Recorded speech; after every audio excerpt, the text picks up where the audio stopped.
Hey, Tribe Partners, good to see you. Welcome to our second installment, and I'm probably not going to keep up with all the numbers of how many installments, so I'll probably stop after 3 or 4. But so glad you tuned in for just a few minutes. I want to go over a couple things with you. This week in Tribe, you were going through Genesis 47, 46. You probably say, wait, you did 45 last week. 46 is a really good text. We're going to read that as well, but there's a lot of lineages and family names and stuff that are vitally important.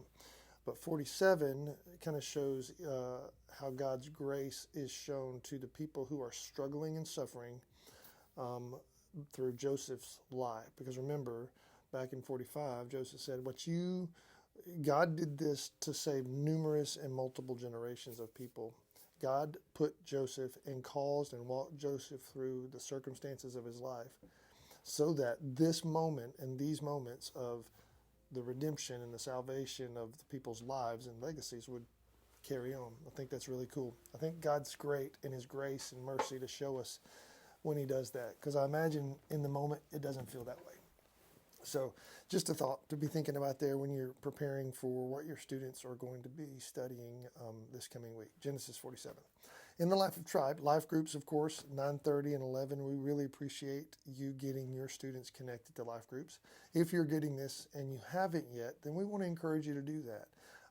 And it'll probably start, parents, by you connecting to a life group as well. There's a life group for you at 9:30 or 11 as well. So what that means is we ask that when you come to service, you come to our worship service at whatever hour you come, and worship as a family together.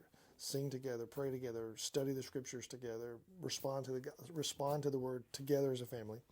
And in the second hour, go to a life group. Adults, you go to a life group, and then your students can come at 9:30 or 11 to the appropriate life group as well.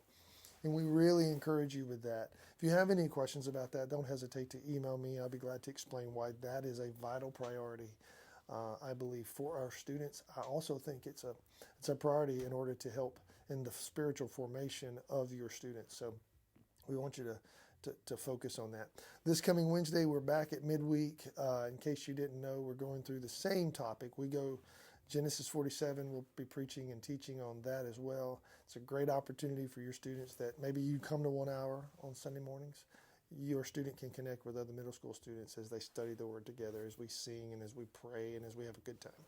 All right. And just in case you didn't know this, you may have heard of something called the Snack Shack. We try to keep food cheap because some students come straight from an activity. They don't get a chance to eat supper. I think it's $2.50 for the meal deal. We're cooking hot dogs and hamburgers now. So, hey, Brett's hooking us up with that. Good job, Brett, if you're checking this out. But we would love for your student to come and be a part of midweek as well. A couple of events to check out. If you're getting this today, if today's Thursday, the 16th, tomorrow at midnight, our online registration for camp stops. So it will shut down at midnight tomorrow. So if you get this and hear this really quick, go ahead and get your student registered for camp. We're going to Somersault Camp, which is at Charleston Southern. It's a great camp. We've done it for years. Our students love it. We want them to be a part. It costs us $265. It's a bargain for what the students get.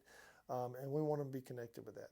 For some reason, though, if you get this late and you've missed it, you can call or contact our church office to see if there's a spot available. But there's no promises. The only way you're assured to get a spot is to sign up by the 17th. Also, keep your eye out. In April, we have a special event taking place in April that you'll need to check out. We're looking at, as we're getting ready for the summer, posting our mission blitzes where we spend a half a day during the week going and serving some ministries in our community.